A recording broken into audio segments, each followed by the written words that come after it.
let me tell you a little bit more about Eastern Massachusetts, which is what I know the most about, because that's what I've studied.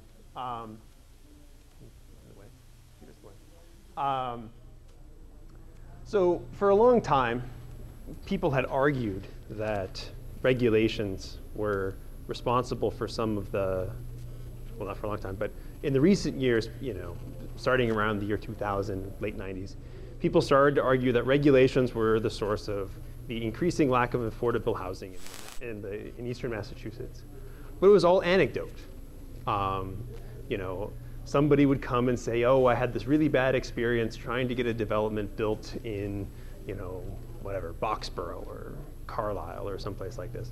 And so what the Rappaport Institute and the Pioneer Institute, they joined up and they spent, I fortunately got to just join at the end and use the data, but two other people basically spent 3 or 4 years surveying and interviewing everybody in 187 communities in Eastern Massachusetts and putting together the database, which is all of the regulations that exist in Eastern Massachusetts, so that we can now analyze them and say systematically, this is how regulation affects the supply of housing and the price of housing in this region. So what I'm going to talk about right now is I'm going to tell you about, kind of what's the regulatory environment in Eastern Massachusetts. It may or may not apply to what you face in your own locations. That's the problem. But maybe some of the things that I'll talk about at the end about how to think about maybe resolving some of these things will apply. So specifically, there's 187 zoning bylaws and ordinances that we examined. Oh no, samples understanding, all of them have zoning bylaws and ordinances.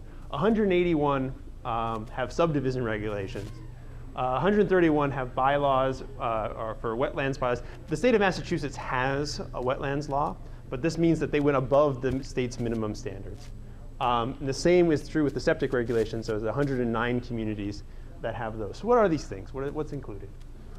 All right, so the first thing, the zoning regulation, single family lot size, is the main driver of regulation in Eastern Massachusetts. You have several communities, 14 listed here, not that these mean anything to those of you not from Eastern Massachusetts, but have 2-acre minimum lot size zoned for over 90% of the town's area.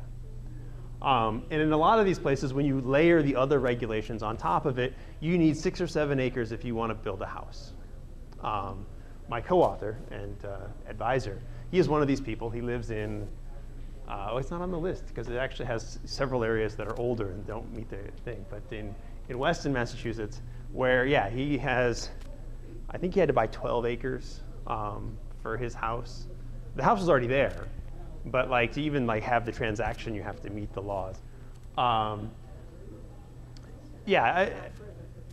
What? So that would stop birth? Essentially, that's what it does, right? Is when you've got a town that's got, whatever, 3,000 or 4,000 acres in it, and you've got so much area that's zoned for residential stuff, and everybody's got to build on 2 or 3 acres, it's pretty easy to fill up the land with those, with that amount. And what's remarkable is that from the late 70s to today, instead of increasing, so as you rezone areas or take things that are undeveloped and you develop them, they actually increase the fraction of the town that was zoned for very low density. It's gone up, and non-trivial amounts. It's not like they're saying, okay, well we did this, but now maybe we should move from 2-acre lots to 1.5-acre lots. No, they said no, we're going the other direction. Which is, is fine if that's what these communities want. But if you're looking for at controlling the affordability of housing in the region, and that's the ultimate consequence, and I'll come back to this, is that these communities themselves don't bear the full burden. The price effects are regional. That graph I showed in the previous presentation, that was for the Boston area as a whole. They spill over, and I'll talk about that a little bit later. So we have zoning stuff. Then there's restrictions on the lot shape, right? So here's one from Millbury. No pork chop, rat tail, or excessively funnel-shaped or otherwise gerrymandered lots shall be allowed. The idea is that, look, if I'm saying you have to build on 2 acres, I want that 2 acres to be a nice big rectangle, right? I don't want anything that's looking, all kind of gerrymandered to say, oh, let's get in these 2 acres by buying up this little thing here. No, that's not allowed. A lot of places have these perimeter area ratios, which they're little formulas which basically kind of say, how the perimeter relates to the area. You can't have this thing that goes all around the lake, so you have a really big perimeter, covering a lot of area, a smaller area. So the other things is going to fit circle, square. You have to be able to kind of put a circle inside the lot of a certain size. You can see how this just, you start layering all this stuff on top of it, and these at least are spelled out. So, some of the stuff that I'll get into, maybe now, no, is even all that clear. So obviously a lot of places have what is known as cluster or flexible zoning, which is kind of the precursor to inclusionary zoning, at least in Massachusetts. A lot of places have it. Unlike inclusionary zoning, when we look at this, it does have a positive effect on the amount of building that's done. You can essentially, this says, okay, look, you can take a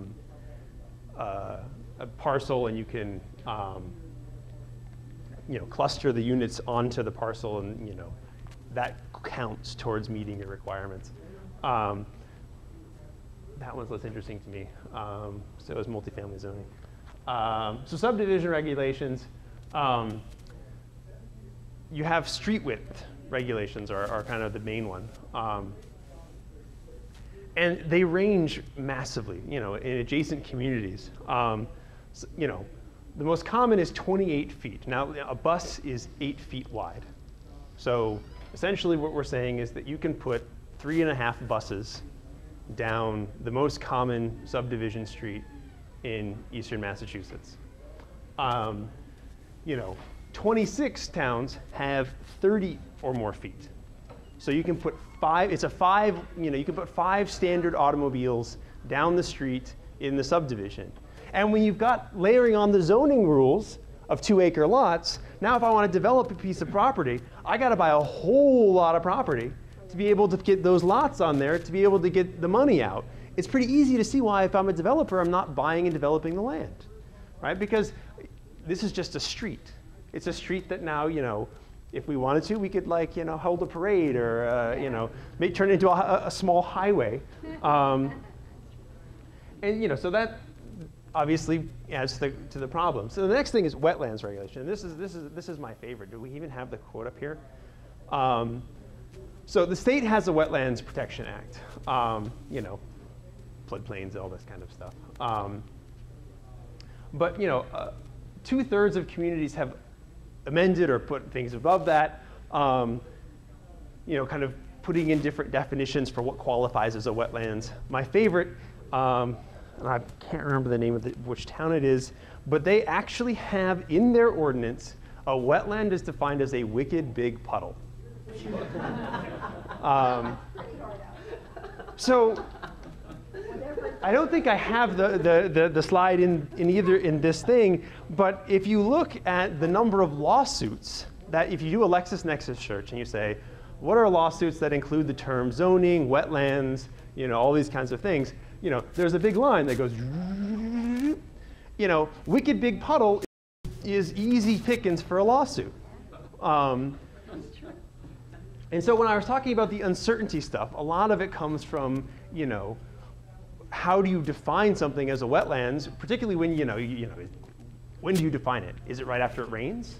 Right. Is it, where it is, so you have a lot of variability, not, across towns, and then a lot of uncertainty even within a town about what constitutes a law.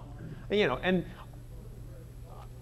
there are certainly places that are worthwhile protecting the water. Water is important, we need to have it. But it seems like this is, what you have is people using this as a tool to achieve another ends, and it's very cynical. They're not trying to protect the environment. There are environmental groups that use these things because they actually care about certain environmental things. A lot of these are more cynical people who don't want development, and they found this and they use this as a loophole. So wetlands things become an issue. So you also have, septic regulations. 109 municipalities have, again, exceeded the state. Essentially, what septic regulations deal with, they have to do with how fast it percolates through You have a lot of septic. Yeah, I think out in the suburbs, it's very much a lot of septic, which is why this is in here. Florida tried to pass the legislative for no more septic tanks in the state of Florida. Wow. We're going through that here in Georgia. Let's continue. So again, it's a similar issue. Where you've got some places where the flow is really, really slow, and this makes you have to like kind of, again, you have to deal with this as a developer. So the Nordic zoning bylaw, Article 3, Section 3. We wish to preserve the blossom of springtime, the green landscape of summer, the changing colors of fall, the snowy color of winter, and the celestial display of nighttime. That's in the law. And it gets to part, it's very nice sentiment. But like, what that actually means to imply. What I talked about in the previous thing is that zoning restricts supply. That if you places that have these, more stringent wetland septic subdivision rules, or that have large lots, they build less houses. So if everything were existing in its own kind of isolated market, we would say, okay, that should mean that the prices in those communities that have these regulations should be higher. And it's true that when we look, you do see a little bit of that. But it's not very significant, at statistical levels, and the magnitudes aren't that large. And the reason for this is that Eastern Massachusetts isn't very big. So if the town next to me puts in very stringent regulations, yes, their prices go up, but the prices in my town go up, right? And one way to think about this is that, if Saudi Arabia reduces its oil production, right, it doesn't just affect the price of Saudi crude. It affects the price of all oil. And something relatively analogous happens in housing markets within a sub-region, that when one group starts restricting its supply, the prices go up for everybody. And that's why it becomes a regional issue. And a regional problem because if a bunch of the bedroom communities of Boston start restricting their supply and housing in the entire region goes up, the business owner in a different community which isn't having supply restrictions now has to pay more for its workers. And so we need to work out some way to solve the issue. So this is where we get into some broad stroke recommendations that we made to people in Massachusetts, which may apply depending on your situation. But so the policy claim, first one, is that localities aren't going to choose the right thing on their own. The constituents in a location have an incentive to keep their housing prices high and to keep other people out. And so what that means is just what I've described, is that we have these spillover effects. The price of the region goes up, and they get some small benefits. And if we want to solve the regional housing price issue, we're going to have to work out a system via which everybody abides by the same rules. Because if I can live in Boston itself, and I'm paying the price for what's happening in these communities outside. So if the state wants to do something, what we kind of discussed was say, okay, well, maybe there's some ways that basically the state, as acting as kind of the regional overlord, can create carrots and sticks to kind of make sure that communities do their fair share, right? To keep prices from skyrocketing, we need to build a certain amount of housing. And so maybe you kind of create a situation in which, look, if you want some certain state funds, then you need to be building a certain amount of housing. And if you don't want to build it, and there are communities in Eastern Massachusetts who would absolutely opt out, they would say, fine, we will levy a tax on ourselves to make up the difference. And so that's fine. You just, you put that into the situation. But that's one way of trying to get around the issue of, everybody's got a kind of a NIMBYism mentality when it comes to development, but the region as a whole is suffering. Another thing you could do is kind of use state regulations to kind of, set maximum, more clearly define, a standard that can't be amended locally. And last is that, is to raise the price of lawsuits so that, it doesn't, you can't you reduce the number of just straight nuisance suits. Second claim is that, as I mentioned in the previous thing, is currently there's just way too much uncertainty. The rise of lawsuits and lengthy approval process, it makes it far too costly to develop. There was a New York Times Sunday magazine piece back in, I think, December about, I believe it was Toll Brothers, who's the big builder in New Jersey. They basically have, I think they expect for like $2 million in legal fees to do one of their large developments. I'm certain that there are non-frivolous lawsuits where developers do things that are harmful to the community and harmful to other people. But when it's just because we're fighting over the definition of wicked big puddle, that's a little bit less of something that I think is in the public's interest, regardless of what side you're on. So you can still set the level of development where you want it, but lawsuits are a big waste, right? Very little is gained to either party from, it's a way of fighting. If we could find a way that we didn't have to, expend millions in lawyer fees and tie up, scarce resources in the court system to work out the issue, I think we could agree that would be a better way of dealing with things. Side payments, claim 3. So in Massachusetts, there aren't a lot of impact fees. It's not, a few communities have started using them, so which is why you have a lot of lawsuit fights and lots of attempts to restrict the development, is because it's impact fee. Basically, the idea is let's figure out what the negative effect is on the community or on the individual homeowners, and we have a theorem in economics known as the Coase theorem, right? It says, look, even in the situation where there's some adverse side effects associated with a decision, if we clearly define the property rights, we can reach the efficient solution just by a system of transfers or bribes, right? If look, I'm sitting there in my house and I like my house, and you're going to build something next door which is clearly going to lower the value of my house for whatever reason, I'm going to be upset about that, and I think we all would say, though, okay, that person probably is, somewhat justified if you're going to build some monstrosity, right? But if you come to me and say, knock, knock, knock, here's a check, here's how much I think I'm going to harm you. Yes, you have to negotiate that, and that's kind of the big issue. But in principle, this is kind of a more efficient solution, right? Projects which the developer is willing to pay the price to the community and to the neighbors, and still go through with the development, they get built. As opposed to now, they don't get built because they just get tied up. They don't get started because people are afraid they're going to get tied up, or they actually get started and then they get tied up and end up getting shelved.